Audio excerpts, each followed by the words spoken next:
Are you well? You can't be well. These people are not well. I'm convinced that they're not well. They want to surveil you. They want to watch you. They want to see if there's any cracks in your system. They think it's too good to be true. They're looking for ways to burst your bubble.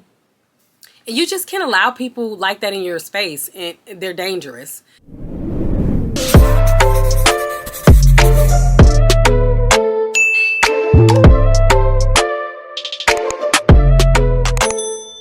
Greetings and welcome back to my channel. My name is Tenicka. In case you are new here, my channel focuses on fashion, travel, beauty, and yapping. Yapping. Today's video, I'm going to be yapping about surveillance. Surveillance disguised as care. You know, I feel tremendously lucky in this life that, you know, I feel like I give off the aura of like, don't play with me, don't try me, I'm not that person. It's never going to give that. But you know what? Every now and again, somebody tries you. They're going to try you. And that's really not been my experience a lot in life, but it was my experience this week. And so I wanted to really talk about it. So I posted something the other day about, you know, married couples, people being married for like 20 years, and giving marriage advice. And the reason why I talked about that is because I've been married for almost 20 years. It'll be 20 years in March. And I don't give relationship advice because I think it's a little outdated. I mean, I don't know what I could say to people.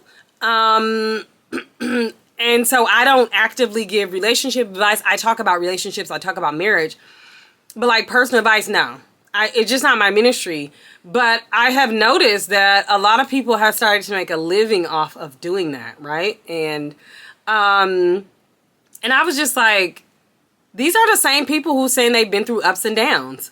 And I would like to know the downs. Like, you giving relationship advice, what are the downs? You are saying that you, like, what are the downs? We would like to know the downs because and honestly, I would like to know the ups too. Because I don't know you and I don't know your character and I don't know what is considered up and down to you. So I would like to know, what is your definition? Because some people, a down for me in a relationship, in a marriage is like going through the death of a parent. Down to somebody else is infidelity. That's not a down for me. That's a no for me. So I posted that, and I posted on TikTok, and then I posted again on Instagram.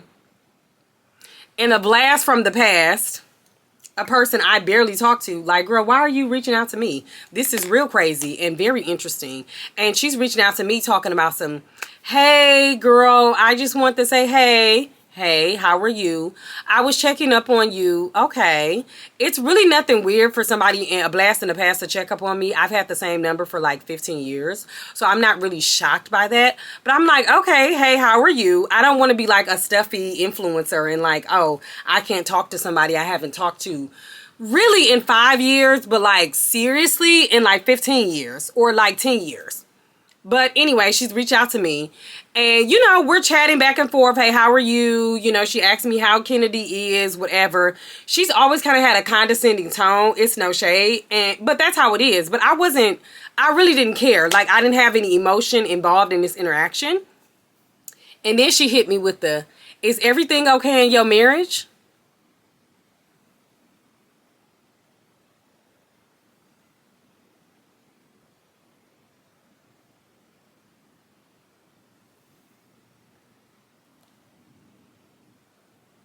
I said, who is this? Cause girl, are you okay? My marriage? Is everything okay in my marriage?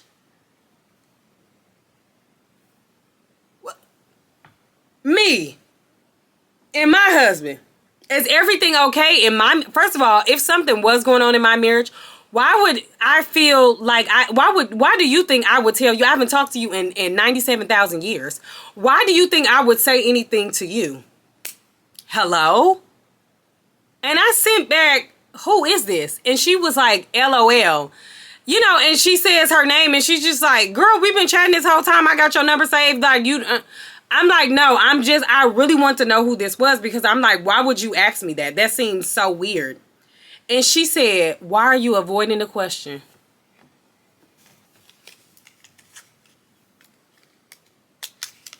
I said, oh, she really think I'm going through something. Like, it took me a smooth half a day before I responded. Because I'm like, I really honestly was not, I intended to not respond. I was like, there's no way she wants a response from me. I don't care what type of rumor she makes up in her mind, but there's no way she wants a response from me. Oh, this is a lip stain. Oh, I don't want this. No. There is no way she could be being a serious person. There is no way she could be being a serious person. She's not being serious in any way, shape, or form. There is no way she's being a serious person. Like, girl, girl, who are you? Like, seriously. And I'm just like, oh, she is like trying to check in on me. And she has masked her care for me as surveillance. She is trying to surveil me. She is trying to see if I'm well. And she's basically saying that this post on social media, she was like, you know, I saw your post on social media and I didn't know if you were talking about your own marriage. Why would I be talking about my own marriage? I didn't say my own marriage. I didn't give you. And she's like, I know, but people say that and they mask, and you know, it's always somebody trying to sell something. She's like, you know, I do courses and I talk to women on how to strengthen their relationship. Girl.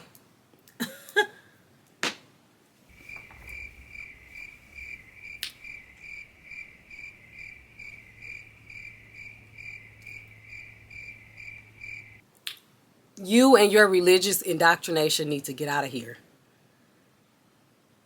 You text me under the guise of checking in on me, thinking about me, caring for me, asking me how my travel schedule was, what I was doing, where I was going. You acted like you were interested in me. You were catching up with me. We were planning brunch and lunch, and then you hit me with one of the most serious questions that you can ask a woman, and you asked me if my marriage is okay. My marriage is perfectly fine. There is nothing going on in my marriage. There is absolutely nothing going on. It is as bland and dry as it appears. And if you know something, speak up.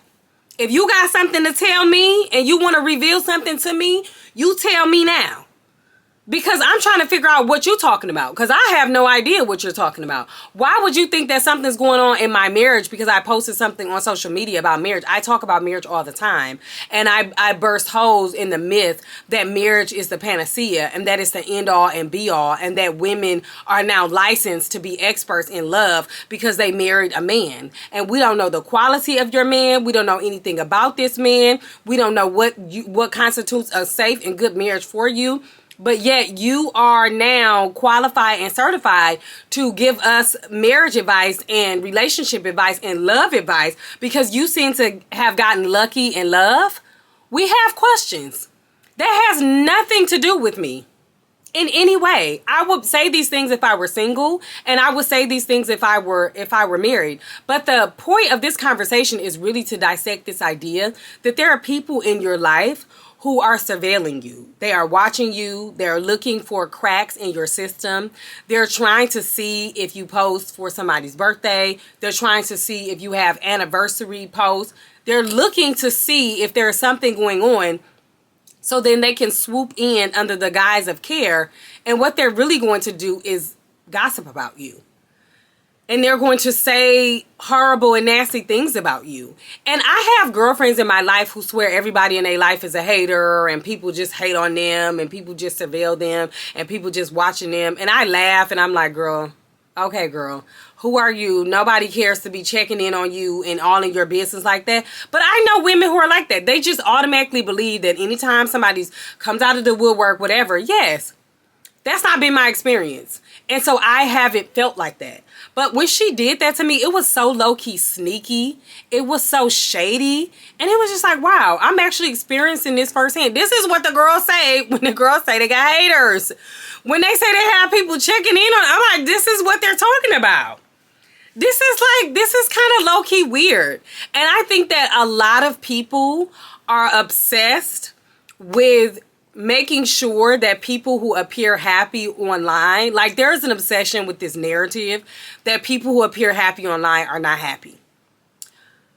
They're just trying to make people think they're happy. That they're not, all that glitters isn't gold. There's always something we don't see. There's something underneath the layers. People are not telling you the whole story. Don't believe the hype. True happy people aren't online talking about it. True happy people don't show, like, all of these things. Like, I'm aware of that narrative and I get it, right? Like, I understand it because we know a few couples like that who, like, they appear to be happy and they're not really. And so we want that narrative to be the entire narrative. We also know that marriage is an institution that people capitalize off of and that people need you to believe that their marriage is happy so that they can, like, you know, extrapolate some social capital from this idea of, like, black women being loved proudly and out loud, and people don't want to let go of that form of social capital. Like, I understand. I get it. But you're not my friend. You're not my girlfriend. We haven't been friends for years. Like, you could have at least given it a week before you asked. You could at least let us have brunch. But, like, she was like, no, I've been feeling this energy from your posts, and I've been feeling this energy for a while because I'm trying to figure out why why married women, a married woman would get online and say some of these things. And at this point, I'm just playing with her. Because I have no reason to trust her. I have no reason to be friends with her. I eventually blocked her. Like, I have no reasons to engage with her ever in my life at all. So, like, at this point, now she's just a part of my social experiment in my video. Because now I'm like, okay, what does this girl really want? And why is she chatting with me in this way? We don't know each other like that. Not as full-grown adults.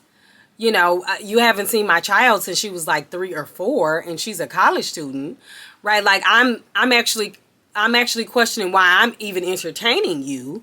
What part of my psyche and what part of my brain is even allowing this conversation to go on? But I'm just like, oh, yeah, she surveils me. She checks in on me with the sole purpose to make sure that my marriage is operating the way that she thinks it should be operating, and she's looking for any signs to show that it isn't. And that's really odd. And I don't want anybody in my life who's like that. And I actually prefer not to engage in this type of foolery. I'm like, oh yeah, she thinks she's like checking on me and checking in on me, and she's not. She has shown me that she has been watching my posts, not liking, mind you. I'm like, oh, let me see if she liked it. No likes. You're a dormant follower. You don't barely follow me, and then you talking about you were checking on me. And so what if I said something was going on with me? Then what would you have done? How would you have rescued me? What type of book have you read that made you believe that it's okay to reappear in someone's life and ask them such a deep question, and you are not even in relationship with them? Are you well? You can't be well. These people are not well. I'm convinced that they're not well. They want to surveil you. They want to watch you. They want to see if there's any cracks in your system. They think it's too good to be true. They're looking for ways to burst your bubble. And you just can't allow people like that in your space, and they're dangerous. It's dangerous. They sow seeds of doubt. They sow seeds of misdoing. You know, it's like, wow, I can enjoy my bubble of joy and be a like fully robust woman who has thoughts on marriage that aren't about my own marriage experience, but about my experiences being a woman and being a human. And that is indicative of the state of my relationship and my marriage. And she's like, well, that was my experience. Like when I would go online and say things like it was really about me. Oh, okay. Well, that's not my experience. That's not my experience. So yeah, so I blocked her because what else was I gonna do? Like, girl, I blocked her on all platforms, and then I blocked her. Like, don't talk to me. Don't reach out to me. Do I think she was coming from a genuine place? Yes, I think she was genuinely nosy, and she genuinely thought there was some tea. Me, the most bland, dry tea, girl. Like, she genuinely thought that there was some tea there, and that she was going to heal me and rescue me and support me and help me. And girl, I don't even know you. Are you well? Because I'm drawing distinctions between and scrutinizing the ways in which people articulate and talk about and uphold marriage as an institution for women, and they feel like that gives them license to be experts for all people, and you think that, get away from me. Get away. Surveillance. Surveil. You are surveilling me. You are trying to surveil me. And you're trying to say that you care for me. And you don't care for me. You are nosy. I rebuke you. Get away from me. You are a weirdo. I block you on all platforms. Don't come by me again. Thank you. Love you so much. See you guys in the next video. Bye.